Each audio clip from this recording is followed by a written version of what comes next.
விடிய ஆட்சியில் கள்ளக்குறிச்சி கள்ளச்சாராய மரணங்களின் சுவடு மறைவதற்குள் மற்றுமொரு கள்ளச்சாராய மரணம் நடைபெற்றுள்ளதற்கு அதிமுக பொதுச் செயலாளரும் எதிர்க்கட்சி தலைவருமான எடப்பாடி கே பழனிசாமி கடும் கண்டனம் தெரிவித்துள்ளார்.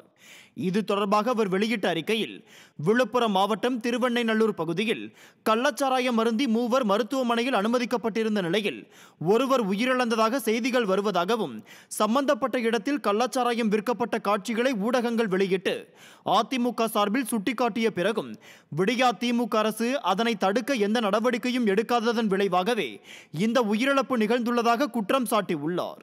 இந்த நிலையில் விழுப்புரம் மாவட்டம் மரக்காணமும் கள்ளக்குறிச்சி மாவட்டம் கருணாபுரமும் கண்ட பிறகும் எந்த பாடமும் ஸ்டாலின் கற்றுக்கொள்ளவில்லையா எனவும், விடிய அரசு கும்பகர்ண தூக்கத்தில் இருந்து விழிப்பதற்குள் இன்னும் எத்தனை உயிர்கள் பறிபோவது என கேள்வி எழுப்பியுள்ளார். கள்ளச்சாராய மரணங்கள் தொடர்ந்து விழுப்புரம் சரகத்தில் நடைபெறுவதற்கு காரணமான நிர்வாக திறனற்ற விடியா திமுக அரசிற்கு அதிமுக பொதுச் செயலாளரும் எதிர்க்கட்சி தலைவருமான எடப்பாடி கே பழனிசாமி கடும் கண்டனம் தெரிவித்துள்ளார்.